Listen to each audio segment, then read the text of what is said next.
Good morning, Heart with Lines teachers. Good to see you guys. Good morning. So, Hi. Good hey, morning. so nice that a few of you could join me and talk about teacher appreciation, which is this week. I'm always looking for a great opportunity to shout about the things that were so wonderful and the teachers that inspired me. I've certainly been inspired by all of you guys over the years and definitely in recent weeks. And we know that teachers are working overtime these past few weeks, and that there are lots among us who are having to walk in the shoes of teachers and realizing just what a challenge and also hopefully what an inspiration it can be. So I'm delighted to be chatting with you over coffee about some of the teachers that inspired you, and would love to hear who you're thinking about this week. Andy, did you want to tell us a little bit about some of the teachers that helped bring you to where you are? Yeah, absolutely. Teachers that were really important for me were my teachers from college, from my dance program. I was new in the country. I was very scared, and I feel like they were very supportive, very nice with me. And they also showed me how dance can be taught in a very safe and healthy and positive way, which was completely new for me at that time. And they just show me that dance can form this community of love or support, and they just inspire me to bring the best of me every day in class, instead of being competing against each other. It's just about who you are in class. And that was a shift of mind, in especially in the dance world, that sometimes can be a little cool and cold. That was the complete opposite. So it was a very beautiful first approach to the dance work here. Yeah. When was that? How long ago was that?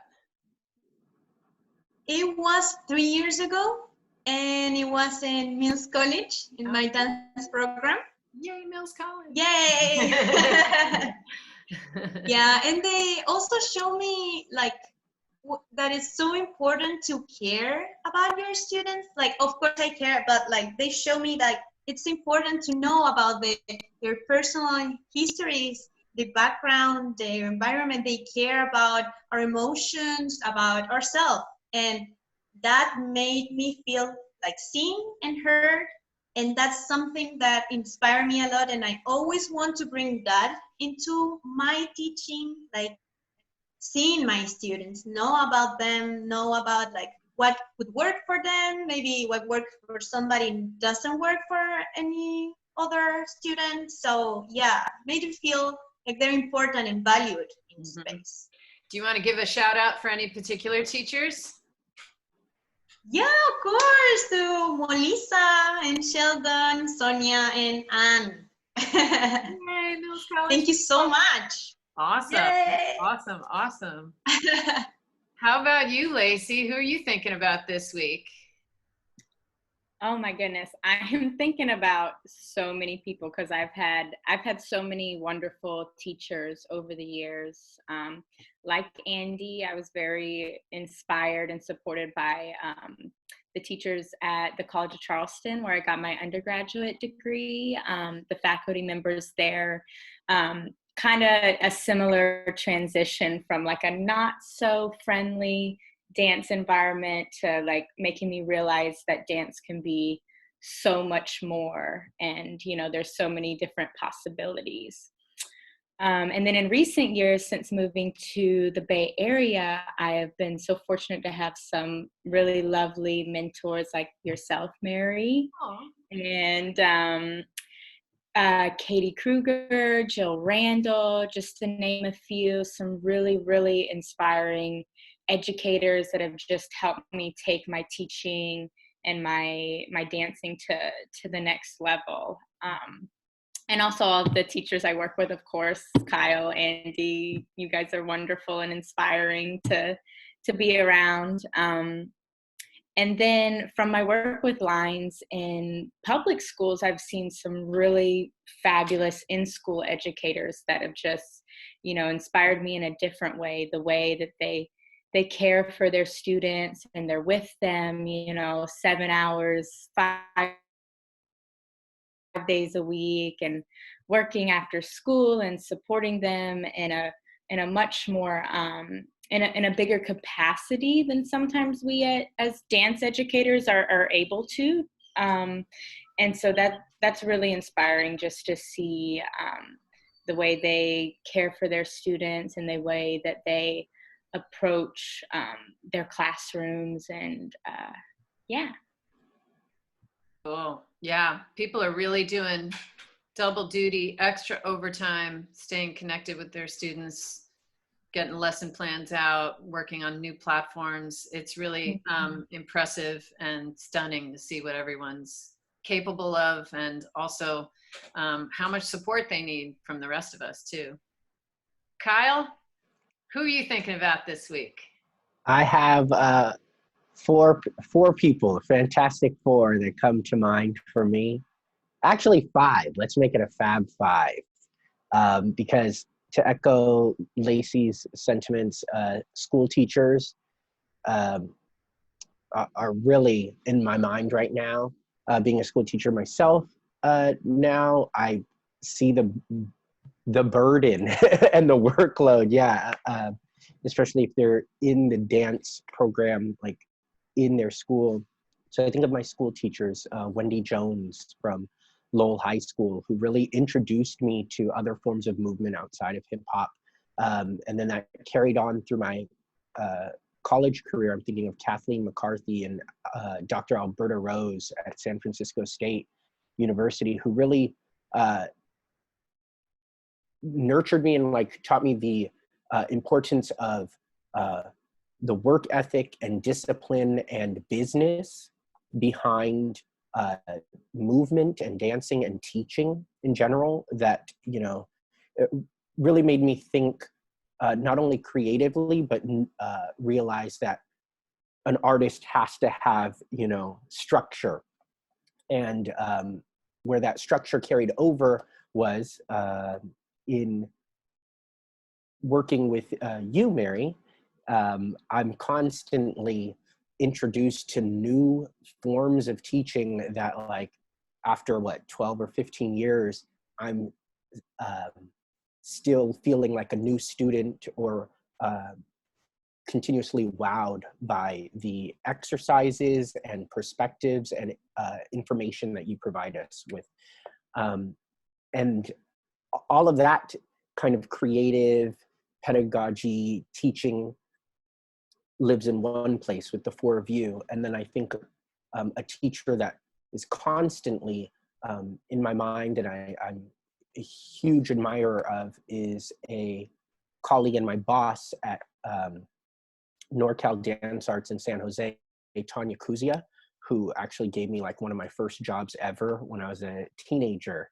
And just to see her determination and growth, and her choreography is still like continues to be phenomenal and like groundbreaking and inspiring. She's taken her dancers onto World of Dance twice now, and like she's just holding it down with a huge community in the South Bay. Yeah, I think you five women are just spectacular.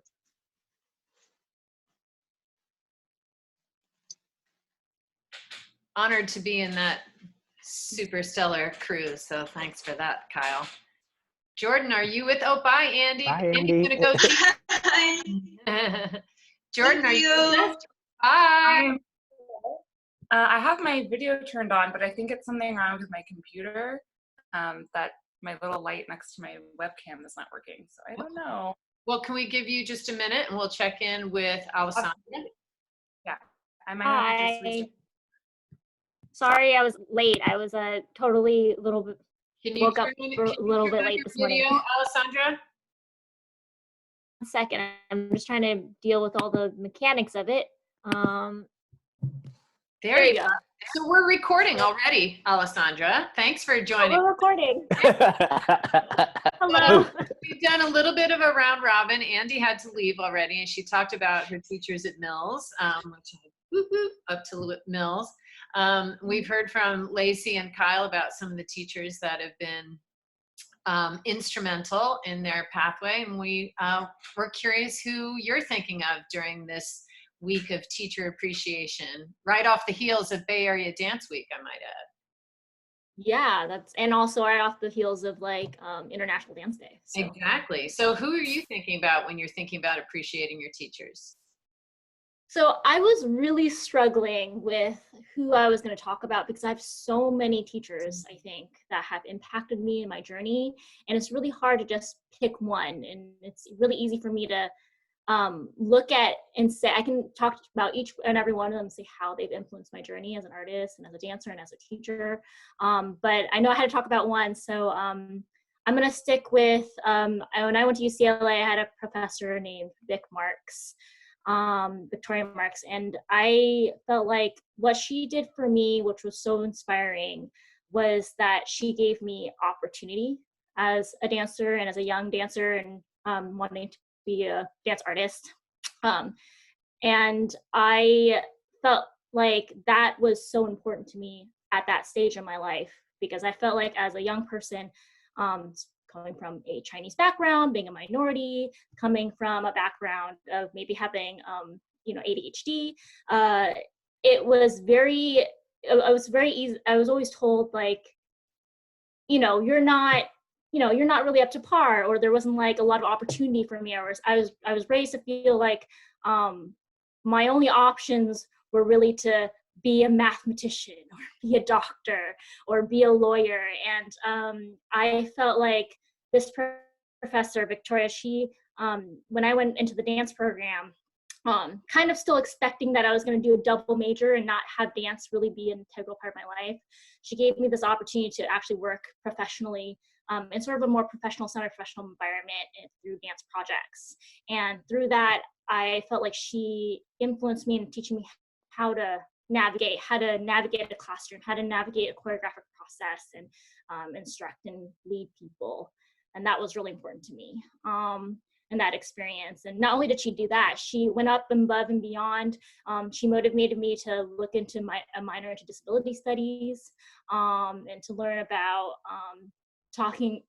she taught me which motivated me to take classes about autism, and then also learn sign language, which was amazing, which gave me a new perspective on how we look at different points of view, which has also influenced me as an artist as well.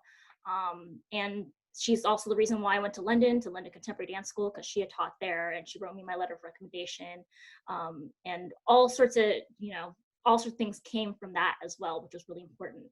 So I just wanted to give her a huge shout out, because I think I wouldn't be here as an artist or as a dancer if it wasn't for her.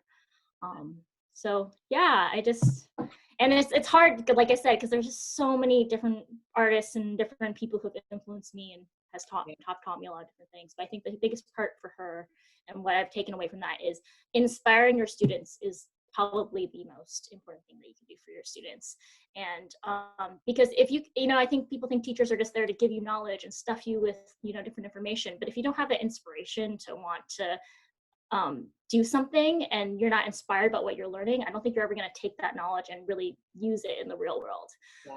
So that's kind of like the word of the day, I guess, is inspire. Woo-hoo. Yes, definitely inspiration from your teachers.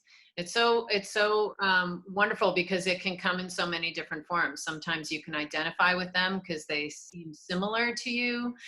And it's the opportunity to see someone like yourself achieving the things that you thought were only dreams.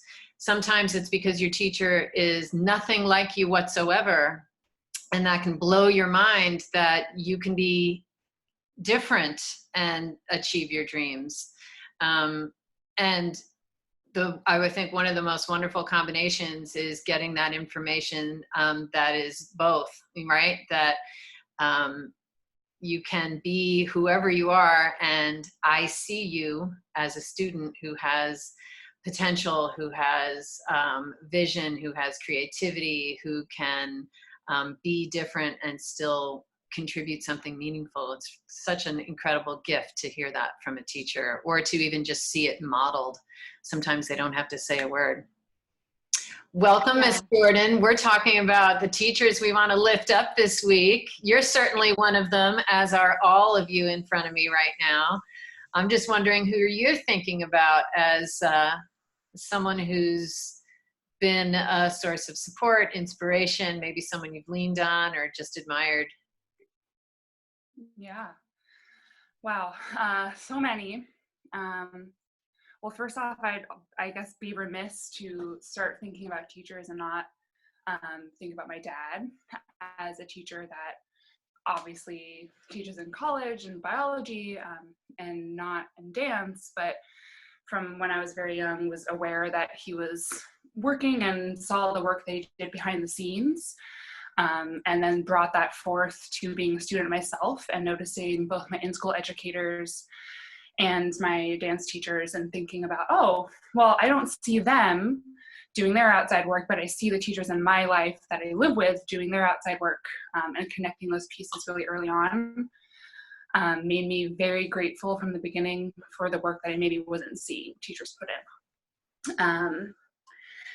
Yeah, and then moving right along, I think Kara Davis being a huge mentor of mine through college, and really acknowledging what I found so passionate and interesting about her was she was able to see such positivity in each student and acknowledge that we all might be coming at it from different experiences, or even we all might desire different things out of that practice, and honoring that instead of like, this is the one path you must go down and that is the only valid path. So that was really enlightening and validating for me, particularly in college when I was kind of like, I don't know what this all means.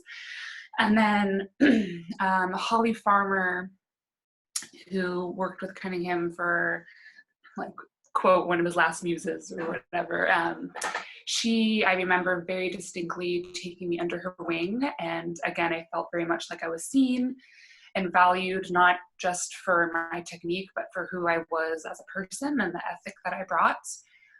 So that was, again, much like Kara, very refreshing to feel like I was witnessed and appreciated, which again modeled for me something that I hope I bring to my students, that they feel seen. And then, I mean, Kyle, I get to watch teach all the time at Creative Arts, and constantly wowed and just amazed with how he interacts. I mean, one, the creative lesson plans he comes up with that you're like, I would never even think to approach material that way, but it's ingenious. And then the way he connects with them on a human level, regardless of what the lesson and material is amazing. And then, of course, you, Mary, huge mentor, and again, ways to approach the material feeling like a human and not just a student that I therefore am superior above, but something to learn together. Yeah. Thank you for that. Definitely feeling your strengths and compassion and empathy and dedication for your students, everybody. It's such an honor for me to be working with you guys. I have to give a couple shout outs to some folks who completely inspired me. When I was a young teen person, a dance studio opened in my town, and a woman named Roberta Mathis, who still teaches in that town, came to town and started teaching the hardest jazz class I could have ever imagined in my life, and I ate it up. I could not clear my schedule fast enough to spend every waking hour taking her classes. She was cool. She was a New Yorker. She was glamorous. She had extension for days. She was tough. She was a little bit mean, but she loved us, and you could feel it with every correction, every eye roll. It was all there. And I'll never forget, one day she packed 3 of us into her totally awesome Camaro and drove us into Manhattan to take class with her teacher, the technique we were learning, which was Simonson technique. She took us to a class with Lynn Simonson, which was packed in a tiny studio. It was so hot and so humid and so sweaty. You couldn't see yourself in the mirror because of all the fog. It was mind-blowing and mind-blowingly intimidating, and it's stayed with me from the get-go. First of all, the way Lynn teaches, her content, her love, her compassion, her dedication for her students. I've stayed aligned with Lynn for decades and had a true honor to be able to bring her out to the Bay Area last year as a guest of mine to teach, which was hugely gratifying for me. But also just riding in that Camaro with Roberta and my other two girlfriends, knowing that Roberta believed that we could hack it. That was huge. I was terrified, but it was huge knowing that even though I had doubts, somebody else believed in me. And that has always been such a motivating factor for me. Fast forward many decades later, when my now 14-year-old daughter was only 3 years old, I brought her to Noe Valley Nursery School Co-op. So the parents go and they work several days a week along with the executive director, who's the main teacher, but it's really a parent-run preschool environment. I was overwhelmed with being a new parent. I was completely out of my body, not really teaching, feeling like dance was a very distant past of mine. And Susan Edwards, the director of the co-op, had the most creative, energetic, open-minded, broad relationship with all of her students and all of us parents. She taught us that, yes, you can take 15 3-year-olds on a hike in the rain in Glen Park Canyon, and not only will they be distracted, but they will learn something, they will have fun, they will become enriched. You don't have to carry them. You can actually teach your kids in all kinds of situations, and it's not too hard to try something new. And that's just the tip of the iceberg of what that amazing educator and woman taught me. It was the first time that it even occurred to me that teaching kids would be something that I was capable of. And I had no idea, in reflecting back now, these many years later, how much it would have completely changed my life, my perspective of myself, and my optimism for all the young people I work with. So lots of other people I want to lift up. I'm raising the roof on all those amazing people. The list is long. I'm gratified to hear that all of you have a long list too. Know that you're on my list, and just so grateful to work with all of you, and hopefully we can keep lifting each other up. And whether we're teaching online, teaching each other, or back in the studio, know that I appreciate every single thing you're doing for your students. So let's hear it for all the teachers. Woo woo! Yay! All right, y'all, carry forth. Have a great day, and thanks for talking with me about awesome teachers. Thank you. Thanks, Mary. Thanks, Mary. Hey. Bye. Bye, everyone.